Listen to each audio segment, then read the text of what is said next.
Good morning, traders. Today we are dealing with some serious risk of sentiment in the market.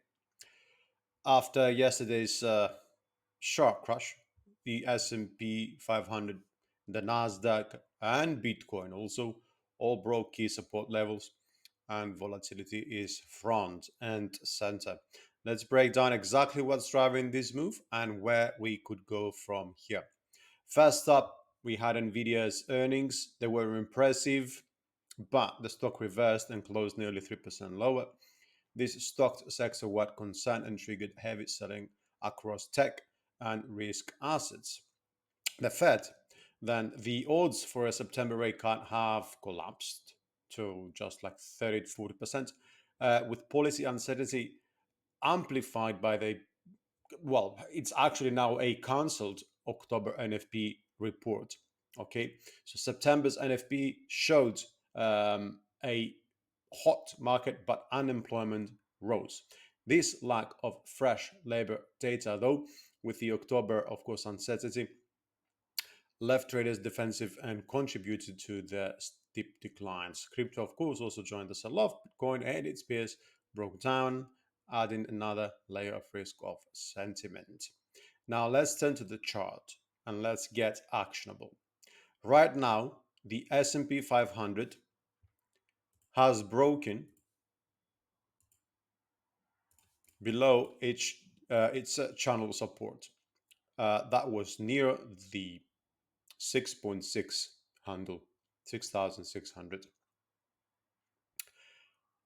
So it has failed to climb back in. And if prices stay below this sort of threshold, we can expect another sharp move to the downside, targeting, I would say, 6.5, 6.35. And there is potential, though, for upside, given we have momentum divergence on the RSI and we are looking at the 4-hour chart. If we do see this continuation to the upside in the short term, what we could be essentially looking currently is a leading diagonal forming. What this would mean is that this is our first leg to the downside, second up, third to the downside, fourth up, fifth to the downside. Then we're going to see a bigger reversal in the short term, close to the mid of that level, some sort of handle or whatever. It depends on the depth. And from there, we will be looking to go lower. If this is a leading diagonal indeed, or a wedge pattern, if you may, then this is going to have, 2026 is not going to be a good start. So the first quarter of 2023, perhaps even the second, we'll just see these keep going lower down. Okay, so this is a critical pattern that we might be forming currently. Now, whereas I am looking at this moment is the breakout of this major trend line. This means that we are now below this bullish trend, which means perhaps it's either a sort of short to medium term breather or a full blown reversal. If we do see some sort of relief, but we do remain below that trend line, further continuation might come again. Okay, so I've been saying we have a short-term divergence on the RSI, so we could see some sort of upside, but I believe it's going to be minimal. Okay, we have to pay attention to this trend line, to the channel median line, as well as the current Fibonacci retracement of 23.6, 30.2, and perhaps even the 50, depending on the time of reaching that territory, if that makes sense. Now, in my mind, how is this probably going to play out is that we would perhaps see a return within this zone, but we're going to probably just remain within the 23.6, 38.2 Fibonacci cluster, and from there we'll be looking for further declines. Now, whether these declines are going to be a continuation to the downside or we're going to see another leg to the upside, as I said before, it's unknown, i.e., we don't know whether we're going to see a wedge pattern. But in case we do see prices re-entering the channel, we could see a leg up to around 6.682. And this is where we are kind of want prices to go, or we want price action to play out. Why? Well, because this is going to be an opportunity to go short. I would perhaps just go and place that entry in the midpoint of the 23 and the 38.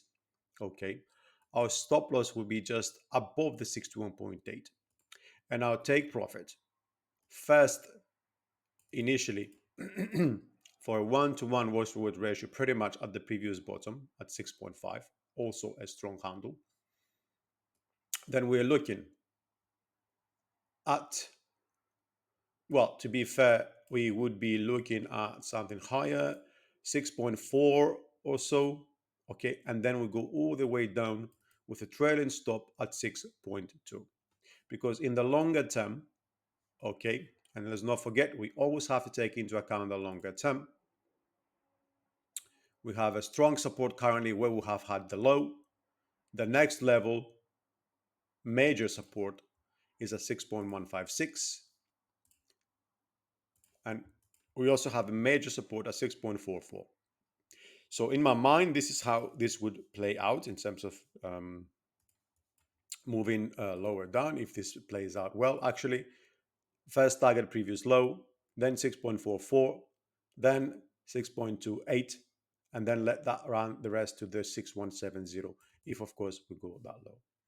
Now, back on here, maybe let's go as low as the 1 hour. Let's not forget that one good way to see how strong some levels could be is to draw multiple Fibonacci levels from different swing highs and swing lows. So if we do draw the last leg, this is essentially where we crashed from, right? Look at this. We have the 38.2 and the 23.6 of the largest swing at the same place, 6.632. So we could go and, if you are a bit more risk aggressive, you could go and end it as low as that level. Or you can let it run up to 6.1 or even the 71.6. But if we do reverse the 78.6, I'm afraid then the chances of a continuation to the upside are going to increase, which brings me to the potential bottom sort of scenario, which we might currently are facing. Well, it depends on how, whether you're bullish or bearish. So this suggests that this would be just a false break. We're going to return within this channel, probably get some sort of price action that would initially see a retest on that trend line, then back to 23.6, and then upward break, retest perhaps, and then we'll continue higher. Okay, so this is also a another potential. Of course, as we head into December and the Santa rally, let's not forget we are close to the end of November, so we have 5-6 weeks left for the year. I wouldn't be surprised if we also saw something like that, right? So bottom line, risk of drivers are in control. Earnings reverse despite being upbeat. There is Fed uncertainty. There is cancelled NFP data. And all of this is fueling price action, right? Technically, it's down to whether the index can claw back inside the channel and break higher, or if it continues this sharp leg down to new support zones. Watch your levels, remain nimble, and let the fundamentals and technicals guide your trade rather than emotions. Let me know your setups in the comments and make sure to follow for more high action technical and macro trade ideas.